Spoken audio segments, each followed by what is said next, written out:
Kain tayo guys. Ang ating ulam is papaya, chicken tinula with hinog na papaya and moringa leaves.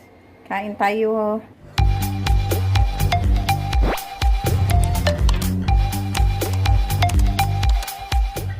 Yan ating ulam guys. Meron tayong fried. Ito, kuan pa to. Hati kasi kami. Ayan.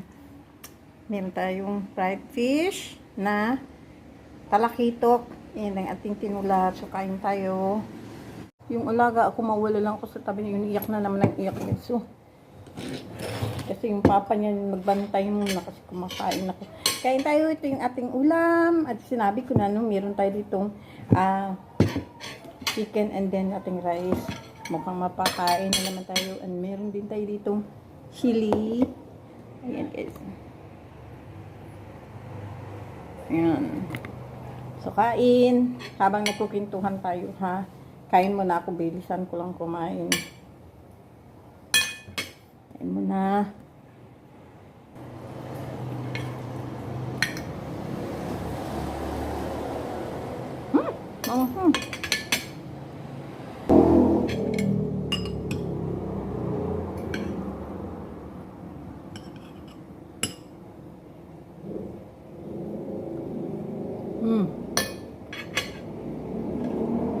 Naantok ko kasi wala gising yung alaga ko kagabi.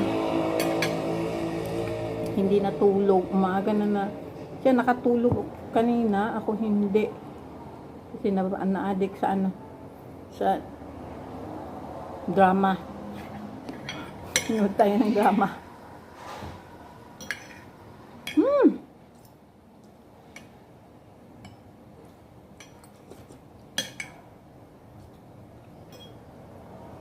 Yan ako talaga sa boss ko ba kasi si kuya pag magluto siya ng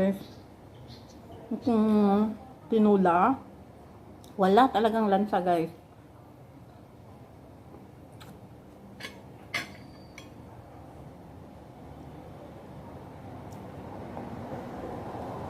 Hindi ko paano niya niluto to. Sarap.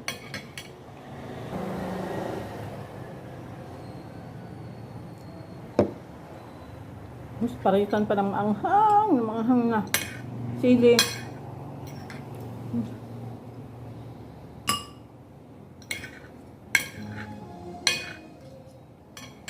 Hugbag na po itong lubot anig anghang.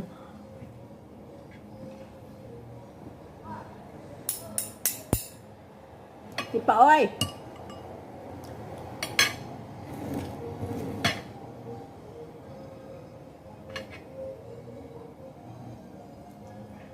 Iyak talaga yung alaga ko.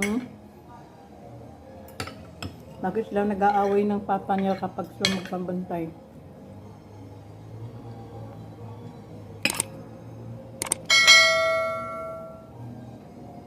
Grabe. Lakas ang iyak.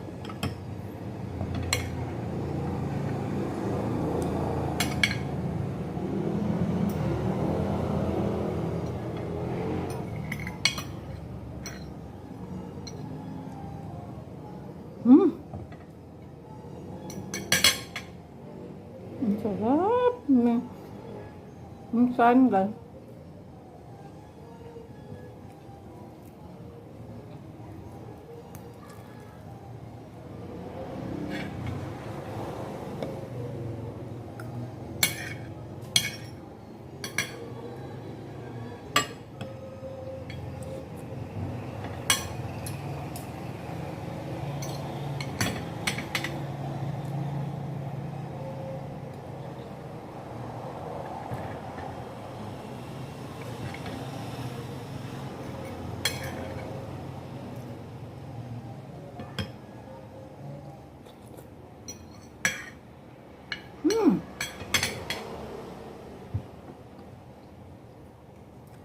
Yummy talaga.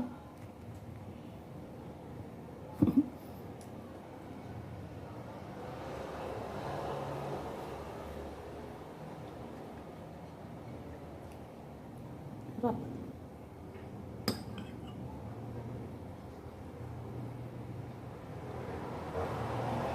Mm.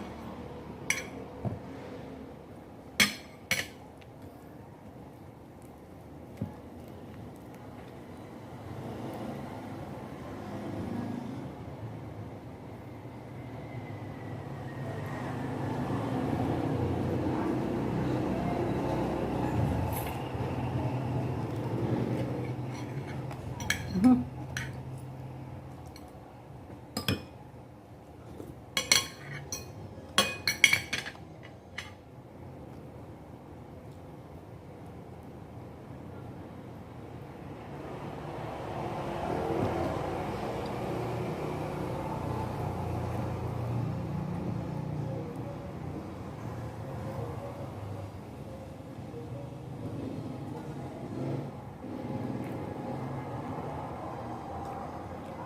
Sarap. Pag, ano pa naman guys, kapag kumain ako ng isda na naprito, pag maparami, sinisikmura ako. Hindi ko alam bakit. Grabe ang asin. Pero meron naman akong gamot kapag ganun nakasakit. Meron akong iniinom na gamot.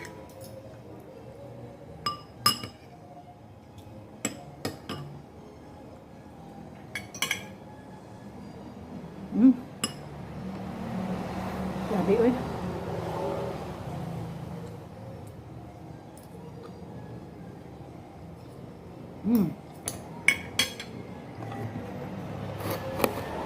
Higpit natin.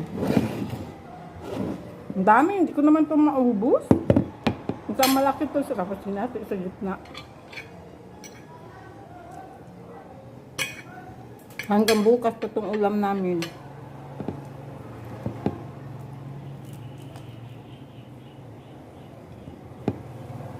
Diyos ko po. Sige na.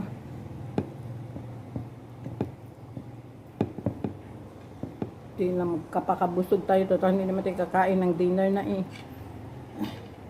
Today is, anong oras na? Magto 2 o'clock na. Ng tanghali ng hapon.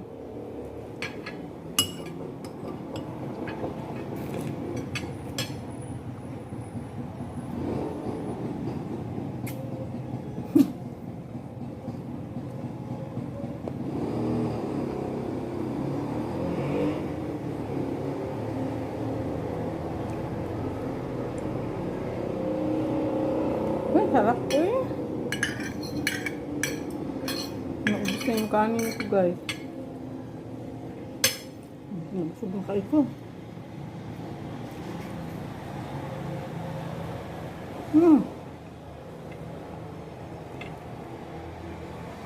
Minsan natin. Alam, magkikwentuhan pa tayo. Kwento ko na lang ito habang dito na. Ubus na yung pinakain ko.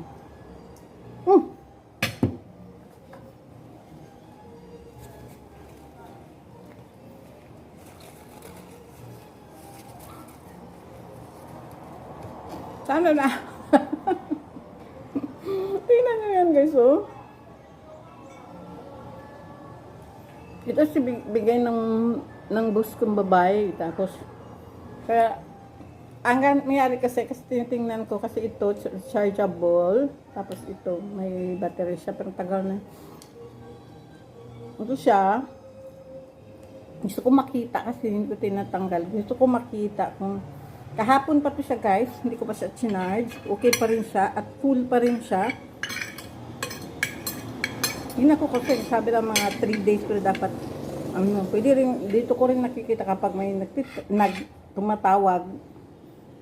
Nakikita ko rin dyan.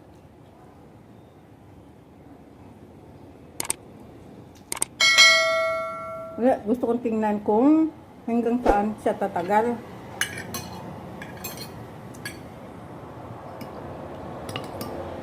Kung may makakita para akong sira ulo na dalawa.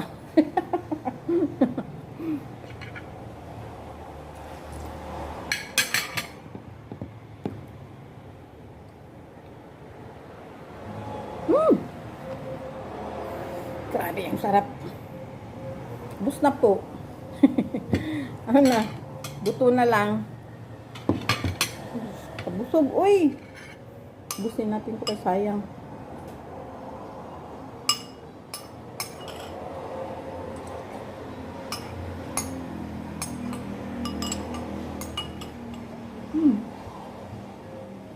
Kinain ko yung luya, maanghang pala.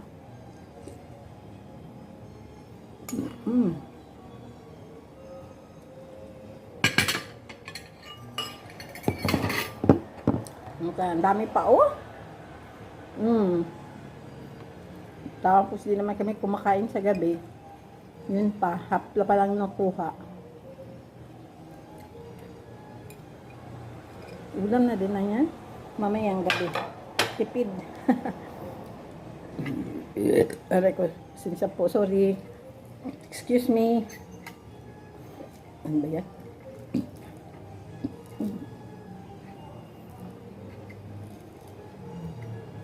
So ano guys, may kwento kasi maiksi lang to. Mukha ba, kung i-another ano ko pa, hindi na ano. Ang nangyari kasi guys, meron na mga aksidente na it's not, hindi pala na aksidente. Kasi ang nangyari, aywan ko lang no, naglinis ako ng bintana. Ayun doon yung bintana yan. Nilinis ko yan siya guys, nung December 30. Ang nangyari, kami lang dalawa ng alaga ko. Dinala ko yung alaga ko dito sa sala. Inagrocery yung mga amo ko. Kaya, kami lang dalawa natira dito. Nung nilinis ko na yan, guys, hindi siya ba ganun ba? Salamin. So, talagang pinilit ko ganun. So, na ganun na siya, na-move ko siya. Nilinis ko dun sa likod. Bumunta ako sa labas. Habang pinupunasan ko yan, bumagsak yan. Nahulog. Kaya, ang takot ko kasi namutla, nahihina, hindi ko alam na. Kumikit na lang ako. Sabi ko talaga, Lord, no, oh my God, no. Wala akong narinig na kumalampak. May narinig akong kumalagpak, pero walang basag. Pag ganyan ko. Mapagsak na yung mata ko. Nantok na ako. Hindi na, tapos na ako. Tuloy natin mamaya guys, pag okay na. Kasi iiyak yung alaga ko, hindi makatagal magbantay yung kuya ko. Kaya tuloy natin mamaya.